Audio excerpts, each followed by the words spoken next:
پچھلی ویڈیو میں ہم نے رسول کریم صلی اللہ علیہ وآلہ وسلم کے سفر معراج کا پہلا حصہ بیان کیا تھا، جو مسجد حرام سے مسجد اقصی تک کے سفر پر مشتمل تھا۔ آج کی ویڈیو میں ہم مسجد اقصی سے پہلے آسمان تک کے سفر اور پہلے آسمان پر پیش آنے والے واقعات بیان کریں گے۔ پاک ہے وہ ذات جو لے گئی اپنے بندے کو رات کی تاریکی میں مسجد حرام سے مسجد اقصی کی جانب۔ یہ مسجد اقصی وہ ہے کہ جس کے چاروں طرف ہم نے برکتوں کو رکھا ہے۔ اور کیوں لے گئی وہ ذات؟ تاکہ ہم اپنے اس بندے کو دکھائیں اپنی نشانیوں میں سے کچھ نشانیاں۔ وہ پاک اور پاکیزہ پروردگار سمیع بھی ہے، بصیر بھی ہے۔ قرآن پروردگار عالم کی تعریف کرتے ہوئے بتا رہا ہے کہ سفر معراج کا آغاز کہاں سے ہوا؟ مسجد حرام سے، اور ختم کہاں پہ ہوا؟ مسجد اقصی پر۔ اب اتفاق ایسا ہے کہ اس دنیا میں بھی ایک مسجد موجود ہے جس کا نام ہے مسجد اقصی۔ اگرچہ پیغمبر اسلام صلی اللہ علیہ وآلہ وسلم اس دنیا کی مسجد اقصی میں بھی گئے اور وہاں انبیاء کی امامت بھی کروائی، لیکن یہاں پر اقصی سے کیا مراد ہے؟ اقصی عربی زبان میں کوئی نام نہیں ہے، یہ ایک صفت ہے، افضل و تفضیل کا صیغہ ہے۔ اقصی کے معنی ہے سب سے دور۔ جو جگہ سب سے دور ہو اس کو اقصی کہتے ہیں، کیونکہ بیت المقدس میں جو مسجد اقصی ہے اس زمانے میں عالم اسلام کی وہ سب سے دور کی مسجد تھی، سب سے آخری۔ اس کے آگے تو اسلام گیا ہی نہیں تھا، اس لیے مسلمان اس مسجد کو بھی مسجد اقصی کہنے لگے۔ اسی طرح امام جعفر صادق علیہ السلام سے جب کسی نے یہ سوال کیا تھا کہ مولا، پروردگار عالم پیغمبر اسلام کو دنیا کی ایک مسجد سے دنیا کی دوسری مسجد کی جانب کیوں لے جا رہا ہے؟ یہ کیسی معراج ہے؟ تو امام نے جواب دیا، یہ تم نے کیسے کہہ دیا؟ کہا کہ مولا، قرآن نے کہا ہے کہ مسجد حرام سے مسجد اقصی کی طرف رسول گئے۔ امام نے کہا، مسجد اقصی سے تم کیا مراد لے رہے ہو؟ کہا کہ وہی جو بیت المقدس میں ایک مسجد ہے۔ امام نے کہا، نہیں، مسجد اقصی سے پروردگار کی مراد بیت معمور ہے۔ بیت معمور چوتھے یا ساتویں آسمان پر ایک گھر کا نام ہے۔ پیغمبر اسلام بیت معمور کے لیے گئے تھے اور اس کی تفصیلات ہی پیغمبر اسلام نے واپس آ کر بتائیں۔ بیت معمور وہ خانہ کعبہ ہے جو آسمانوں پہ بنایا گیا ہے۔ جس طرح دنیا میں کسی کو حج کرنا ہوتا ہے تو وہ مکے جاتا ہے، آسمان کے فرشتے حج کرتے ہیں تو وہ بیت معمور کا طواف کیا کرتے ہیں۔ بلکہ بیت معمور پہلے بنا ہے، اور حضرت آدم علیہ السلام کے دنیا میں آنے کے بعد اسی کی سیدھ میں جبرائیل علیہ السلام نے آ کے سیدھ بتائی تھی، حضرت آدم علیہ السلام نے اس دنیا کا خانہ کعبہ بنایا تھا۔ تو امام نے کہا کہ مسجد اقصی سے مراد وہ چوتھے آسمان کی مسجد ہے، کیونکہ وہ سب سے دور ترین مسجد ہے۔ اس کے بعد تو کوئی مسجد ہی نہیں، اس کے آگے تو فرشتے جاتے بھی نہیں، اس لیے قرآن نے اس کو مسجد اقصی کہا، یعنی سب سے دور کی مسجد۔ پروردگار بیت المقدس کی مسجد اقصی کے سفر کو معراج کا سفر قرار نہیں دے سکتا، وہ آسمانوں والی مسجد ہے۔ یہ تو طے ہو گیا کہ یہ سفر کہاں سے کہاں تک کا تھا۔ پچھلی ویڈیو میں اس سفر کا پہلا حصہ آپ نے دیکھا جس کا تعلق دنیا سے تھا کہ براق آتا ہے، پیغمبر اسلام مسجد حرام سے چلتے ہیں، اور جس وقت یہ براق چلا تو مکہ کی پہلی گھاٹی سے کسی نے پکار کر پیغمبر اسلام کو کہا، السلام علیکہ یا اول والسلام علیکہ یا آخر والسلام علیکہ یا حاشر۔ اور دوسری گھاٹی سے کسی اور نے پکار کے ایسے ہی سلام کہا۔ اور اس کے بعد جب پیغمبر اسلام مزید آگے بڑھتے ہیں تو دائیں طرف سے اور اس کے بعد پھر بائیں طرف سے کسی نے پکارا، اور تھوڑا اور آگے بڑھے تو کسی عورت نے راستہ روکا، اور تھوڑا اور آگے بڑھے تو کسی پتھر کے گرنے کی آواز آئی کہ جس سے دل دہل گیا، مگر اس وقت تک پیغمبر اسلام کی سواری مدینہ پہنچ چکی تھی۔ اور جب پیغمبر اسلام مدینہ پہنچے تو نماز پڑھی۔ یہاں کے بعد پیغمبر اسلام مسجد کوفہ تشریف لے گئے، وہاں سے حضرت موسیٰ علیہ السلام کے شہر تشریف لے گئے، وہاں سے حضرت عیسیٰ علیہ السلام کے شہر، اور آخر میں بیت المقدس پہنچتے ہیں تو وہاں پہ انبیاء کی صفیں پیغمبر اسلام کا انتظار کر رہی ہیں۔ مگر سب سے آگے جو نبی کھڑے ہیں انہوں نے اسی انداز سے جس طرح سے دو آدمی مکے میں کہہ چکے تھے پیغمبر اسلام کو سلام کر کے کہا، السلام علیکہ یا اول والسلام علیکہ یا آخر والسلام علیکہ یا حاشر۔ اور پیغمبر اسلام نے مسجد بیت المقدس میں نماز ادا کی۔ تمام انبیاء علیہم السلام نے نماز پڑھی، اس کے بعد پانی، شراب اور دودھ کے ذریعے پیغمبر اسلام کی ایک آزمائش ہوئی، اور اب انبیاء اور ملائکہ رخصت ہوئے۔ جبرائیل علیہ السلام اور پیغمبر اسلام صلی اللہ علیہ وآلہ وسلم ایک ساتھ آگے بڑھتے ہیں۔ ایک روایت کے مطابق بیت المقدس سے نور کی سیڑھی لگائی گئی پہلے آسمان تک، اس پہ پیغمبر اسلام تشریف لے گئے۔ ایک اور روایت کے مطابق پیغمبر اسلام یاقوت اور جواہرات کے بنے ہوئے تخت پہ تشریف لے گئے، اور ایک اور روایت کے مطابق جبرائیل علیہ السلام اپنے کندھوں پہ پیغمبر اسلام کو سوار کر کے لے گئے۔ البتہ جس روایت کو ہم بنیاد بنا رہے ہیں اس کے مطابق براق پہ پیغمبر اسلام آگے بڑھ رہے ہیں۔ براق کی سواری اب بیت المقدس سے آسمانوں کی جانب چل رہی ہے، اور اس سفر کے دوران آسمانوں تک پہنچنے سے پہلے پہلے 3 واقعات اور پیش آئے، جن میں سے آخری واقعہ تو تقریباً ویسا ہی تھا کہ جیسا بیت المقدس سے پہلے پیش آیا۔ سب سے پہلا واقعہ اس وقت پیش آیا کہ جب یہ براق بیت المقدس سے آسمانوں کی جانب بلند ہو رہا ہے، تو بلندی کی طرف جانے کے دوران براق مدینے کے قریب سے بھی گزرتا ہے، اور جب مدینے کے قریب سے گزرا براق تو وہی واقعہ پیش آیا جس کے بارے میں ایک راوی نے امام جعفر صادق علیہ السلام سے ایک دفعہ پوچھا بھی تھا کہ مولا، یہ پیغمبر اسلام نے جب بھی عمرہ یا حج کیا ہمیشہ احرام مسجد شجرہ سے باندھا۔ مسجد شجرہ مدینے سے چند میل کے فاصلے پر وہ مقام ہے کہ جہاں سے ہر وہ آدمی احرام پہنتا ہے کہ جو عمرے یا حج کے ارادے سے مکے جا رہا ہو۔ پیغمبر اسلام نے جب بھی کوئی حج یا عمرہ کیا ہمیشہ ایک ہی مقام کا انتخاب کیا جس کا نام مسجد شجرہ ہے۔ اس کی کوئی وجہ ہے؟ امام نے کہا، ہاں، جب براق بیت المقدس سے آسمانوں کی جانب جا رہا تھا تو بیت المقدس سے جمپ کر کے مدینے آیا، اور مدینے سے اس نے بلندی کی جانب اڑان بھری۔ جیسے ہی براق بلند ہوا، ایک مرتبہ پروردگار نے پکارا کہ یا محمد۔ پیغمبر اسلام نے جواب دیا، لبیک۔ پروردگار عالم نے کہا کہ اے محمد، اے میرے بندے، کیا میں نے تمہیں اپنی نعمتیں عطا نہیں کی؟ کیا میں نے تمہیں دنیا والوں کے سامنے معروف نہیں کروایا؟ اور کیا میں نے تمہیں اس وقت کہ جب تم گمنام تھے صاحب عزت نہیں کیا؟ تو پیغمبر نے کہا، ان الحمد والنعمت لک والملک لا شریک لک، کہ بے شک پروردگار ساری تعریفیں تیرے لیے ہیں، ساری نعمتیں تیری طرف سے ملتی ہیں، کائنات کا حاکم تو ہے۔ تو جس وقت یہ سوال و جواب ہوئے کہ اللہ تعالیٰ نے پکارا کہ اے میرے بندے محمد، اور پیغمبر نے لبیک کہا، یہ وہ وقت تھا کہ براق مسجد شجرہ کے مقابل پہنچ چکا تھا۔ اور پھر جب اللہ نے 3 سوال کیے، اپنی 3 نعمتیں بتائیں، اور پیغمبر اسلام نے ان کا جواب دیا، اس وقت ابھی مسجد شجرہ کا علاقہ چل رہا تھا۔ اس کے بعد جب پیغمبر اسلام ہجرت کر کے مدینہ تشریف لائے، اور مدینے سے جب بھی مکے جاتے مسجد شجرہ کا مقام آتا تھا، اور پیغمبر اسلام کو یاد آ جاتا تھا کہ سفر معراج میں یہی میں نے لبیک کہا تھا، یہی میں نے ان الحمد والنعمت کا جملہ کہا تھا۔ چنانچہ ہمیشہ پیغمبر اسلام نے یہی احرام پہنا، اور آج بھی جتنے بھی حاجی ہوں گے یا عمرہ کرنے والے جو مدینے سے مکے آ رہے ہیں یہاں جا کے احرام پہنیں گے۔ اور آپ کو معلوم ہے کہ جب احرام پہنا جاتا ہے تو تلبیہ پڑھنا پڑتا ہے، لبیک اللہم لبیک، وہ پیغمبر اسلام کی ہی سنت ہے۔ اب جب یہ براق مدینہ سے بلند ہو رہا ہے، اس دوران جو وقت مل گیا تو پیغمبر اسلام نے سوال کیا، اے جبرائیل، یہ تو بتاؤ کہ جب میں مکے سے نکلا تھا تو پہلی ہی گھاٹی میں مجھے کسی نے آواز دی تھی اور سلام کیا تھا؟ کہا کہ ہاں اللہ کے رسول، وہ حضرت موسیٰ علیہ السلام تھے جو وہاں پہ آپ کا انتظار کر رہے تھے۔ پیغمبر نے کہا کہ اس کے بعد دوسری گھاٹی پر کسی اور نے مجھے روکا اور سلام کیا تھا۔ کہا کہ ہاں وہ آپ کے بھائی حضرت عیسیٰ علیہ السلام تھے۔ پیغمبر اسلام نے کہا، اور جب میں بیت المقدس میں پہنچا اور وہاں میں نے انبیاء کی جماعت کی امامت کروانا چاہی تو اس وقت پھر کسی آدمی نے مجھے اسی طرح سلام کیا تھا۔ کہا کہ وہ آپ کے جد حضرت آدم علیہ السلام تھے جو آپ کو سلام کر رہے تھے۔ السلام علیک یا اول والسلام علیک یا آخر والسلام علیک یا حاشر۔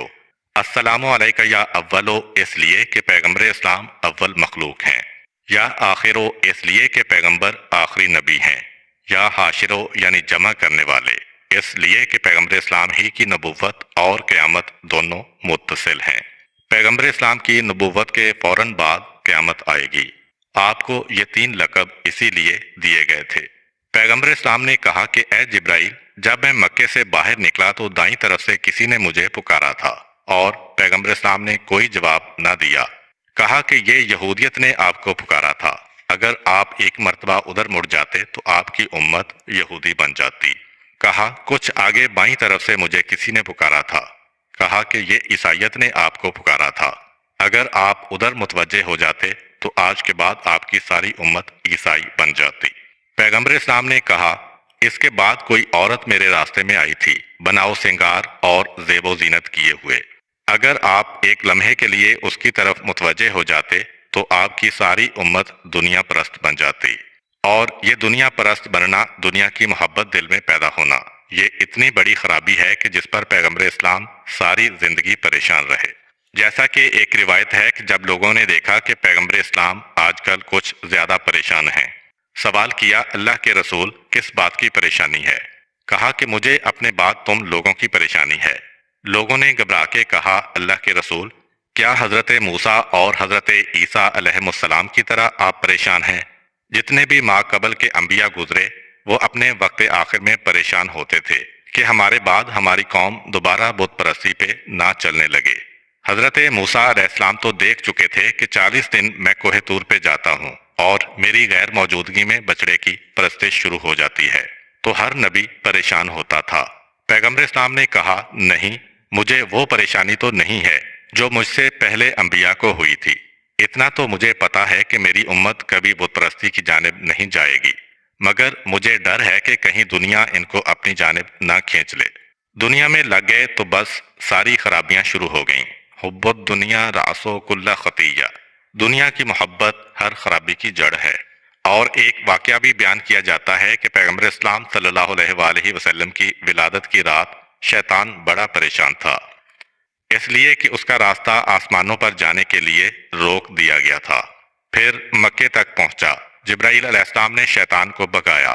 شیطان جاتے جاتے پوچھنے لگا کہ یہ جو آخری رسول ہیں، یہ بتاؤ کہ کیا ان کی امت بتوں کی پوجا کرے گی؟ جبرائیل علیہ السلام نے کہا کہ ہو ہی نہیں سکتا۔ کہا کہ یہ بتاؤ کہ کیا دولت دنیا کی طرف جا سکتی ہے یہ امت؟ جبرائیل علیہ السلام نے کہا کہ ہاں، یہ دنیا کی دولت کے لالچ میں مبتلا ہو سکتے ہیں۔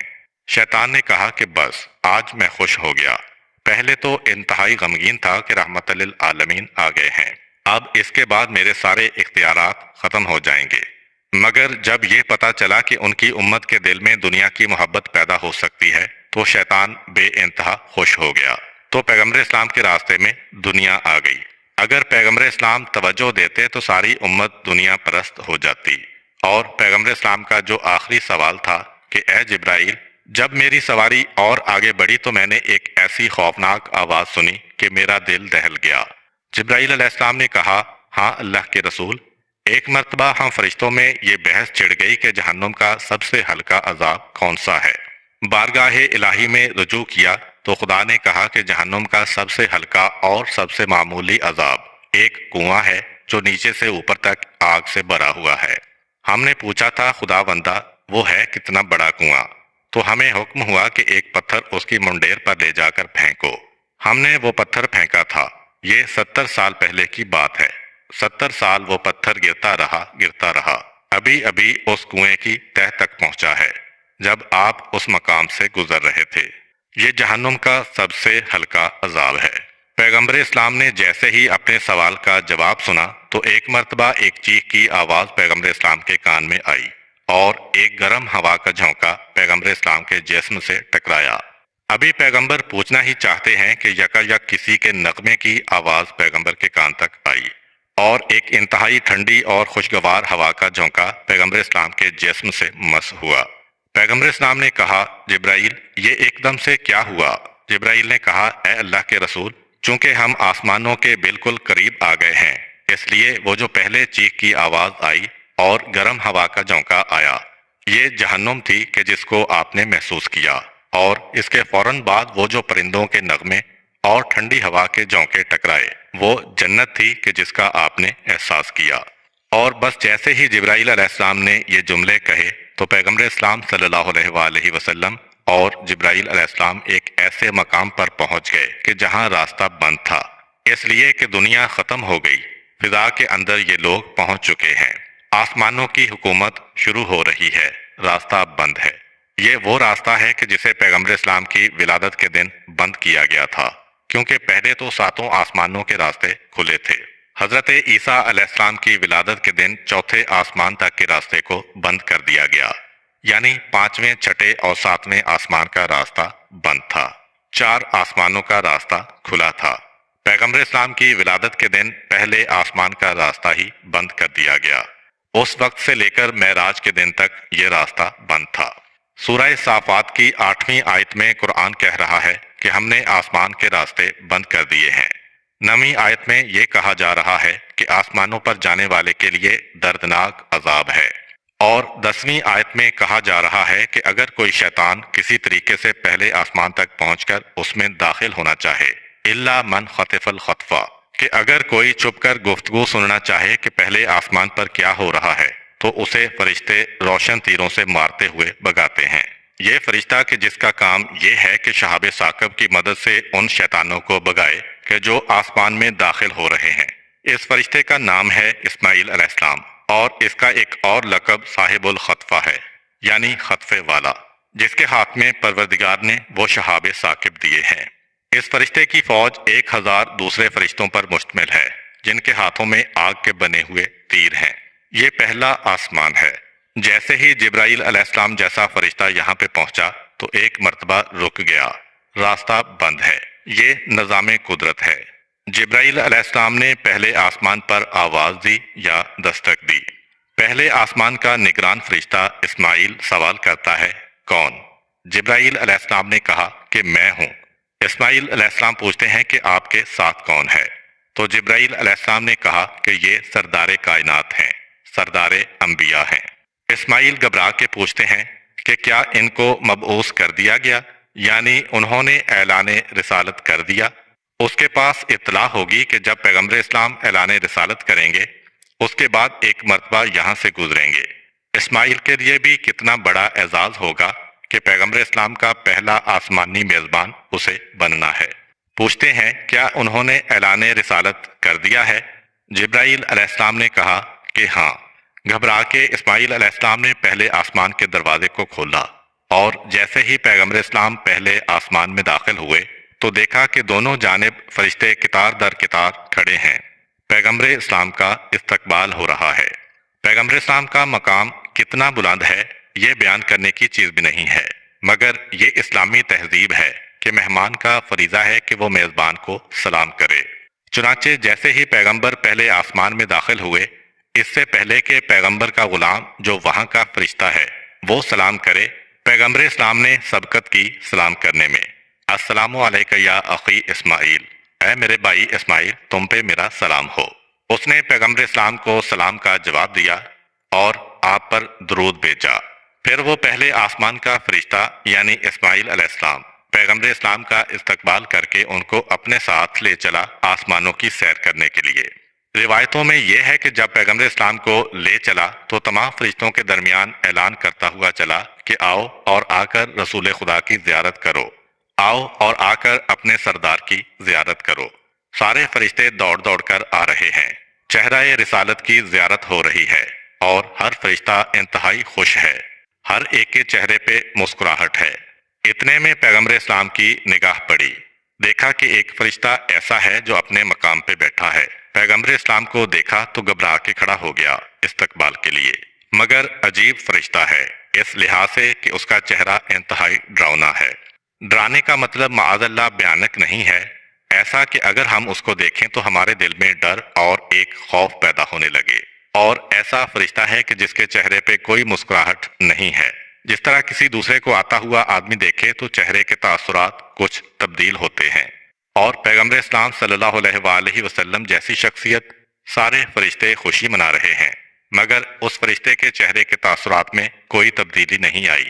وہ اسی سختی کے عالم میں پیغمبر اسلام کو دیکھ رہا ہے۔ پیغمبر اسلام نے جبرائیل علیہ السلام سے پوچھا یہ کون ہے؟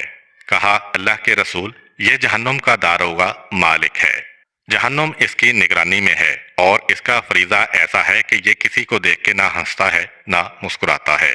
اللہ کے رسول، اگر یہ آپ سے پہلے کبھی بھی ہنسا ہوتا یا آپ کے بعد کبھی بھی ہنسے گا تو یقیناً یہ آپ کے لیے بھی مسکراتا، لیکن پروردگار نے اس کو پیدا ہی اس طرح کیا ہے کہ آج تک نہ کبھی مسکرایا اور نہ کبھی مسکرائے گا، اسی لیے اس انداز سے آپ کے سامنے ہے، ورنہ یہ آپ کا غلام ہے، کیونکہ اس کا فریضہ ہی ایسا ہے کہ اس کی ضرورت ہے سخت ہونا۔ اگر وہ نرمی اختیار کرنے لگے تو جہنم کا نظام تو نہیں چل سکتا۔ ہر آدمی اس کے سامنے ہے اور جہنم والے کتنا چیخیں گے، شور مچائیں گے، فریاد کریں گے، روئیں گے، دھوئیں گے، لیکن جہنم کا داروغہ اتنی سختی کے ساتھ بیٹھا ہوگا کہ کسی کی فریاد نہیں سنے گا، ورنہ اگر وہ ہر ایک کی فریاد سننے لگے، نرمی سے پیش آنے لگے تو جہنم والے بھی سر چڑھتے چلے جائیں گے۔ پیغمبر اسلام جیسی شخصیت کے استقبال کو کھڑا ہونے کے باوجود چہرے پہ مسکراہٹ نہیں ہے، دل اس کا خوش ہے، چہرے پہ مسکراہٹ نہیں آ رہی ہے۔ یہ نظام کا تقاضا ہے۔ جبرائیل علیہ السلام نے کہا، اللہ کے رسول، ویسے یہ آپ کا غلام ہے اور اسی لیے آپ اسے کوئی حکم دیجئے۔ وہ جو اس کے چہرے پہ مسکراہٹ نہیں آئی، اب جبرائیل علیہ السلام چاہتے ہیں کہ اب یہ ثابت ہو جائے کہ وہ پیغمبر اسلام کا احترام کرتا ہے۔ وہ تو حکم خدا کی وجہ سے خاموش ہے، آپ اسے حکم دیجئے۔ پورے سفر میں جبرائیل علیہ السلام نے کہیں پہ پیغمبر اسلام سے یہ نہیں کہا، صرف پہلے آسمان پہ یہ کہا، آپ اسے حکم دیجئے۔ پیغمبر اسلام نے کہا کہ اے جہنم کے داروغہ، ذرا مجھے جہنم تو دکھا کہ جہنم کیسی ہے۔ جہنم کے داروغہ نے اشارہ کیا، اب پوری جہنم تو نہیں، ذرا سا ایک اشارہ کیا۔ جہنم سے آگ کا ایک شعلہ نکلا اور اتنا بلند ہوا کہ پہلے آسمان کو پورا کا پورا اس نے بھر دیا اور وہ دوسرے آسمان کی جانب جا رہا ہے، یہاں تک کہ آسمان اول کے فرشتے فریاد کرنے لگے۔ اور روایت یہ ہے کہ پیغمبر اسلام نے بھی کہا کہ بس بس، اور ایک مرتبہ معقل نے اشارہ کیا، جہنم کی آگ کا شعلہ واپس جہنم کے اندر چلا گیا۔ پیغمبر اسلام اس معقل جہنم سے رخصت کرتے ہوئے آگے چلے۔ اب جو آگے بڑھے تو پیغمبر اسلام نے دیکھا کہ ایک انتہائی کامل انسان، ایک ایسا انسان جو ہر اعتبار سے مکمل اور خوبصورت ہے۔ پیغمبر اسلام نے ان کو دیکھا کہ وہ بیٹھے ہوئے ہیں ایک مقام پر۔ ایک دفعہ وہ دائیں طرف دیکھتے ہیں اور ہنسنے لگتے ہیں، ایک مرتبہ وہ بائیں طرف دیکھتے ہیں اور رونے لگتے ہیں۔ جبرائیل سے سوال کیا، جبرائیل یہ کون ہیں؟ کہا، اللہ کے رسول، یہ تمام انسانوں کے جد حضرت آدم علیہ السلام ہیں، اور آدم وہ ہیں کہ آدم کا پترا تو پروردگار نے خود اپنی دست قدرت سے بنایا ہے، آدم علیہ السلام میں تو کوئی کمی نہیں ہو سکتی۔ پیغمبر اسلام کو جواب ملا کہ یہ حضرت آدم ہیں۔ ایک مرتبہ پیغمبر اسلام نے سوال کیا کہ یہ حضرت آدم ہیں؟ یہ کیا ہے کہ ایک مرتبہ دائیں طرف دیکھتے ہیں تو ہنسنے لگتے ہیں، بائیں طرف دیکھتے ہیں تو رونے لگتے ہیں؟ کہا کہ آدم علیہ السلام کے سامنے ان کی تمام اولاد پھیلی ہوئی ہے، جتنی بھی ان کی اولاد جو اس وقت دنیا میں ہے۔ حضرت آدم علیہ السلام کی دائیں طرف اللہ تعالیٰ نے ان انسانوں کے اعمال اور تصویروں کو پیش کیا ہے جو نیک اعمال کر رہے ہیں۔ آدم علیہ السلام جب اپنی اولاد کے نیک اعمال کو دیکھتے ہیں کہ فلاں بیٹا میرا مسجد جا رہا ہے، فلاں بیٹا روزہ رکھ رہا ہے، فلاں بیٹا حج اور عمرے کے لیے جا رہا ہے، فلاں بیٹا صدقہ اور خیرات کر رہا ہے، نگاہ پڑتی ہے تو دل خوشی محسوس کرتا ہے اور چہرے پہ مسکراہٹ آتی ہے۔ اور آدم علیہ السلام کی بائیں طرف دنیا کے جتنے گناہگار انسان ہیں ان کی تصویروں کو پیش کیا جا رہا ہے۔ حضرت آدم علیہ السلام دیکھتے ہیں کہ یہ میرا بیٹا ہے مگر شراب خانے جا رہا ہے، یہ میرا بیٹا ہے مگر سود کے پیسے کما رہا ہے، یہ میرا بیٹا ہے مگر کسی کی غیبت کر رہا ہے، یہ میرا بیٹا ہے مگر وقت نماز سو رہا ہے۔ تو حضرت آدم علیہ السلام رونے لگتے ہیں، جو ایک باپ کو ہونا چاہیے۔ نیک اولاد کو دیکھ کے خوشی ہوتی ہے، بری اولاد کو دیکھ کے آنسو بہتے ہیں حضرت آدم علیہ السلام کے۔ پیغمبر اسلام نے حضرت آدم علیہ السلام کو سلام کیا۔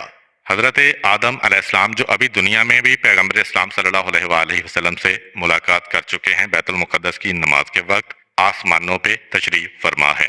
پیغمبر اسلام کے سلام کا جواب دیا، کھڑے ہو کے استقبال کیا، اور پھر پیغمبر اسلام آگے بڑھے۔ اب جو آگے بڑھے تو دو روایتیں ہیں، بعض روایتوں میں یہ واقعہ چوتھے آسمان کے بارے میں ہے، لیکن بعض روایتوں میں یہ واقعہ پہلے آسمان کے بارے میں ہے۔ واضح رہے کہ یہ اختلاف روایتوں میں اختلاف کی وجہ سے ہے، اس کا مطلب یہ نہیں کہ اگر ہم اس کو پہلے آسمان کے بارے میں بیان کر رہے ہیں اور کوئی چوتھے آسمان کے بارے میں بیان کر رہا ہے تو وہ غلط ہے یا ہم غلط ہیں، بلکہ یہ روایتوں میں اختلاف کی وجہ سے ہے۔ چنانچہ حضرت آدم علیہ السلام سے ملاقات کے بعد جب پیغمبر اسلام آگے بڑھے، یہ پہلے آسمان کا آخری حصہ ہے۔ یہ بھی آپ کو بتا دوں کہ باقی جتنے آسمان ہیں سب ایک دوسرے کے قریب قریب ہیں، دوسرا اور تیسرا، تیسرا اور چوتھا، مگر پہلے اور دوسرے کے درمیان بہت فاصلہ ہے، یعنی دوسرے الفاظ میں پہلا آسمان بہت ہی وسیع و عریض ہے۔ اور روایات سے پتہ چلتا ہے کہ جو عالم برزخ ہے وہ پہلے آسمان میں ہی واقع ہے، چنانچہ سب سے لمبا سفر پہلے آسمان کا ہے۔ اب جو پیغمبر اسلام صلی اللہ علیہ وآلہ وسلم پہلے آسمان کے تیسرے حصے میں پہنچے تو پیغمبر اسلام نے دیکھا کہ یہاں بھی ایک ایسا فرشتہ بیٹھا ہے جو انتہائی خوفناک شکل و صورت کا ہے۔ اس کے کئی سو ہاتھ اور پاؤں ہیں۔ اس کے سامنے ایک نور کی تختی رکھی ہوئی ہے اور اس کے ہاتھ پاؤں بڑی تیزی سے حرکت کر رہے ہیں۔ وہ نور کی تختی کو دیکھتا جاتا ہے، بعض اوقات اس کے چہرے پہ مسکراہٹ آتی ہے اور بعض اوقات وہ غمگین ہو جاتا ہے۔ جیسے ہی پیغمبر اس فرشتے کے قریب پہنچے وہ ایک دم سے کھڑا ہو کے پیغمبر اسلام کا استقبال کرتا ہے اور مسکرا کے پیغمبر اسلام سے بات کرتا ہے۔ پیغمبر اسلام نے جبرائیل سے پوچھا، یہ کون ہے؟ کہا، اللہ کے رسول، یہ ملک الموت ہے جو اس مقام پر بیٹھ کر دنیا والوں کی روحوں کو قبض کر رہا ہے اپنے بے شمار ہاتھوں کی مدد سے۔ پیغمبر اسلام نے ملک الموت سے پوچھا، یہ نور کی تختی کیا ہے؟ کہا کہ اللہ کے رسول، جس جس کی روح مجھے قبض کرنا ہوتی ہے بڑی تیزی کے ساتھ نور کی اس تختی پہ اس کا نام آتا جاتا ہے۔ جیسے جیسے اس کا نام آتا جاتا ہے ویسے ویسے میں اس کی روح کو قبض کرتا چلا جاتا ہوں۔ یہ وہ حکم نامہ ہے جس سے پروردگار مجھے احکامات عطا کرتا ہے۔ پیغمبر اسلام نے کہا کہ اے ملک الموت، یہ روحوں کو قبض کر رہا ہے، کبھی تو مسکراتا ہے، کبھی تیرے چہرے پہ غمگینی کے اثرات پیدا ہوتے ہیں۔ اے ملک الموت، ایک بات تو بتا کہ تو جو اتنے سارے انسانوں کی روح کو ایک وقت میں قبض کر رہا ہے اور جب سے آدم علیہ السلام کی پیدائش ہوئی ہے تب سے اتنے انسانوں کی روح قبض کر چکے ہو، کیا کبھی ایسا بھی ہوا ہے کہ کسی کی روح قبض کرتے وقت تجھے رونا آ گیا ہو یا کسی کی روح قبض کرتے وقت تجھے تعجب ہوا ہو؟ دیکھیں، جب ہم کسی کی موت کی خبر سنتے ہیں تو دو ہی حالتیں ہوتی ہیں، یا ہمیں رونا آتا ہے کہ فلاں کیسا جوان مرد تھا، یا کبھی تعجب ہوتا ہے، ارے وہ آدمی مر گیا، تھوڑی دیر پہلے تو ہمارے پاس مسجد میں بیٹھا ہوا تھا۔ یقین نہیں آتا ہے، انتہائی حیرت و تعجب ہوتا ہے۔ تو پیغمبر اسلام نے یہی دو سوال کیے، کبھی کسی کی روح قبض کرتے وقت رویا ہے یا کسی کی روح قبض کرتے وقت تعجب ہوا ہے؟ ملک الموت کہتا ہے، ہاں اللہ کے رسول، ایک دن میں اسی آسمان پہ بیٹھا تھا کہ حکم پروردگار آیا، ملک الموت تیزی سے جا، فلاں سمندر میں ایک جہاز جا رہا ہے، اسے غرق کر دے۔ میں تیزی سے گیا، اپنا پر مار کر جہاز کے دو ٹکڑے کیے، سارے مسافر ڈوبنے لگے۔ ایک عورت اپنے پورے خاندان کے ساتھ، اس کا بھائی بھی ہے، اس کا شوہر بھی ہے، اس کے والدین بھی ہیں، اس کی اولاد بھی ہے، سب غرق ہو گئے۔ مگر حکم پروردگار ہوا، ملک الموت اس عورت کو ہاتھ نہ لگانا۔ اب دیکھیے سارا جہاز ڈوب گیا، سارے مسافر ڈوب گئے، ایک اکیلی عورت کے جس کو تیرنا بھی نہیں آتا وہ کیسے بچے گی؟ مگر جب ملک الموت ہی اس کو ہاتھ نہیں لگا سکتا تو کیسے موت آ جائے؟ چنانچہ اس کو لکڑی کا تختہ مل گیا، اس پر تیرتی ہوئی چلی گئی۔ یہ عورت حاملہ تھی۔ ملک الموت کہتا ہے، میں واپس آ گیا یہاں پہ۔ چند ہی دن گزرے ہوں گے کہ حکم آیا، تیزی کے ساتھ جاؤ اور اب اسی عورت کی روح کو قبض کر لو۔ میں جو تیزی کے ساتھ پہنچا تو میں نے دیکھا کہ اس عورت کے ہاں ابھی ابھی ایک بچے کی پیدائش ہوئی ہے۔ اس کا 1 یا 2 منٹ کا بچہ ماں کے پہلو میں ہے اور اس وقت میں نے اس کی ماں کی روح کو قبض کیا۔ میری آنکھوں میں آنسو آ گئے کہ اور بہت سے لوگوں کی روح میں نے قبض کی، ان کا خاندان بے سہارا ہو جاتا ہے، مگر یہ بچہ جس کا باپ مارا گیا، جس کے چچا مارے گئے، جس کے ماموں مارے گئے، جس کے بھائی بہن مارے گئے، صرف ماں بچی تھی، وہ بھی مر رہی ہے۔ اتنے بڑے سمندر میں اکیلا 1 منٹ کا بچہ لکڑی کے تختے پر ہے، اب اس پر کیا گزرے گی؟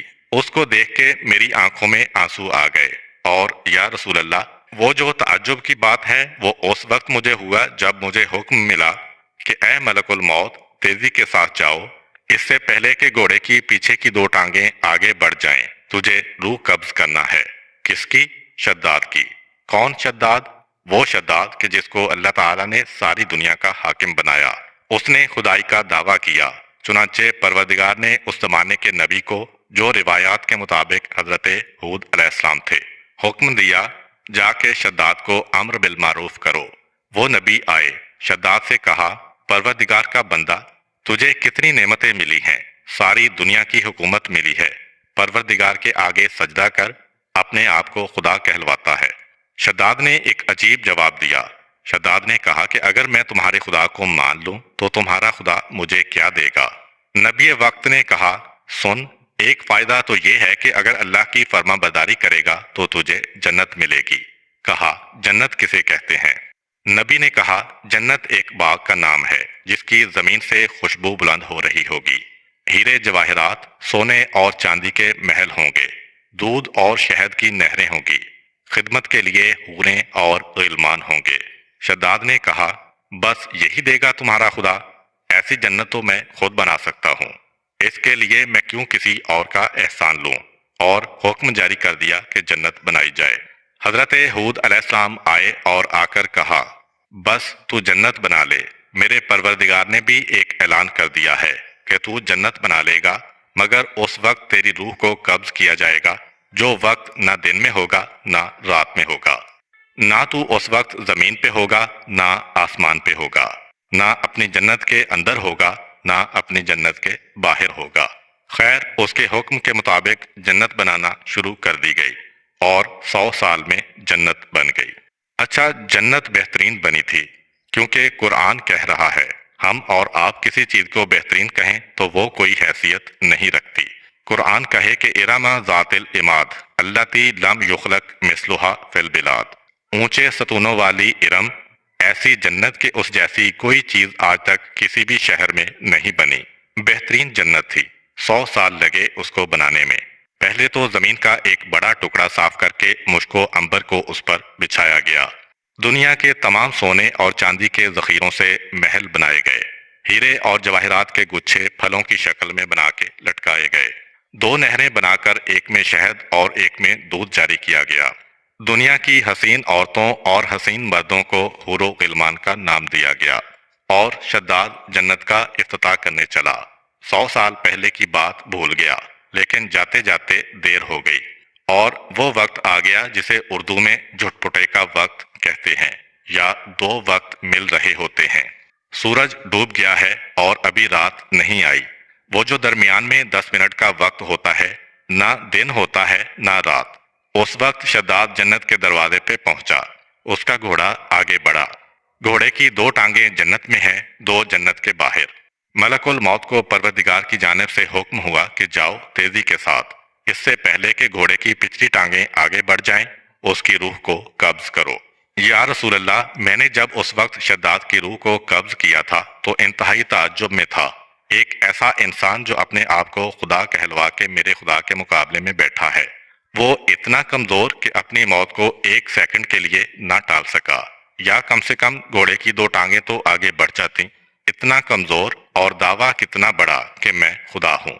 انا ربکم الاعلی، میں ہوں تمہارا سب سے بڑا پروردگار۔ ادھر ملک الموت کی آواز ختم ہوئی اور ادھر پروردگار عالم کی آواز آئی کہ اے میرے حبیب، ملک الموت کی گفتگو کا ایک حصہ مجھ سے بھی سن لو۔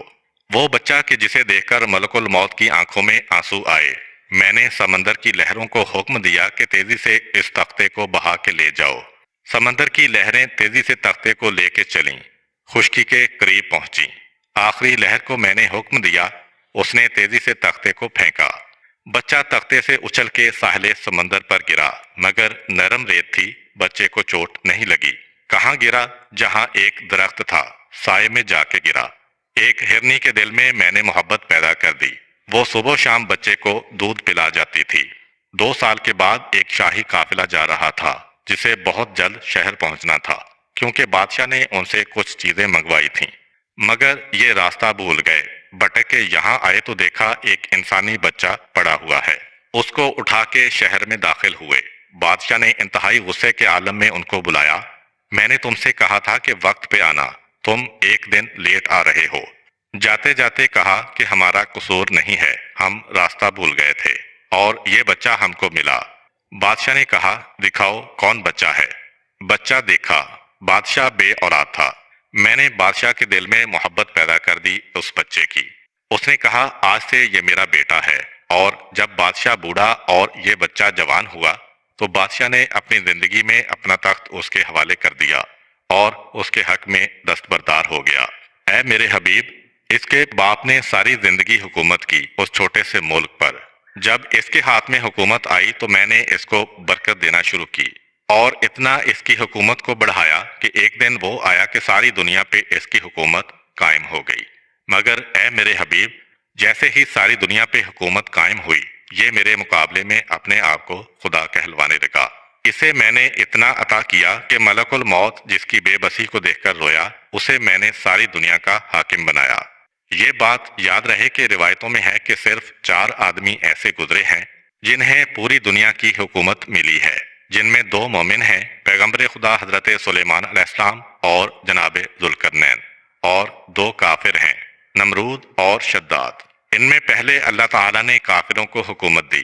نمرود اور شداد کا زمانہ پہلے ہے، پھر حضرت ذوالقرنین کا زمانہ آتا ہے، اور پھر حضرت سلیمان علیہ السلام کا زمانہ آتا ہے۔ اور جو 2 کافروں کو اللہ نے پہلے حکومت دی، ان میں سے بھی شداد کو پہلے حکومت دی۔ جس بچے کی بے بسی اور لاچاری کو دیکھ کر ملک الموت رو رہا ہے، اسے میں نے اپنے انبیاء سے بھی پہلے دنیا کا حاکم بنایا، اور وہی میرا اتنا بڑا باغی بن گیا۔ اس کے بعد پیغمبر اسلام ملک الموت یعنی حضرت اسرائیل علیہ السلام سے سوال کرتے ہیں کہ اے ملک الموت، روحیں قبض کرنے کے عمل کے دوران تو بار بار اس دنیا پہ نظر کیوں ڈال رہا ہے؟ کہا اللہ کے رسول، پروردگار عالم نے اس ساری دنیا کو اس طرح سے میرے اختیار میں دیا ہے جس طرح ایک سکہ کسی کے ہاتھ میں ہو۔ دنیا میں کیا واقعات پیش آ رہے ہیں، دنیا میں کس انسان کی روح کو قبض کرنا ہے، یہ منظر ہر وقت میرے سامنے رہتا ہے۔ اللہ کے رسول، روحوں کو قبض کرنے کے علاوہ بھی میں دنیا پہ بار بار اس لیے نگاہ ڈالتا ہوں کہ دنیا میں کوئی گھر ایسا نہیں ہے جسے میں روزانہ 5 مرتبہ نہ دیکھوں۔ کوئی انسان ایسا نہیں ہے جسے میں روزانہ کم سے کم 5 مرتبہ نہ دیکھوں۔ پیغمبر اسلام سوال کرتے ہیں آخر کس لیے؟ کہا اللہ کے رسول، یہ اس لیے کہ میری ایک ذمہ داری یہ بھی ہے کہ جب کبھی وقت نماز آتا ہے تو میں دنیا کے تمام گھروں میں نگاہ ڈال کے دیکھتا ہوں کہ کون آدمی مصلی پہ کھڑا ہو کے اول وقت میں نماز ادا کرتا ہے۔ اگر کسی مومن یا مومنہ کو 40 دن تک میں اس حالت میں پاؤں کہ کوئی نماز اس نے اول وقت سے دیر سے نہیں پڑھی تو میری اور اس کی دوستی ہو جاتی ہے۔ جب اس کی روح قبض کرنے کے لیے میں جاتا ہوں تو انتہائی نرمی کے ساتھ کم سے کم تکلیف پہنچاتے ہوئے اس کی روح کو قبض کرتا ہوں۔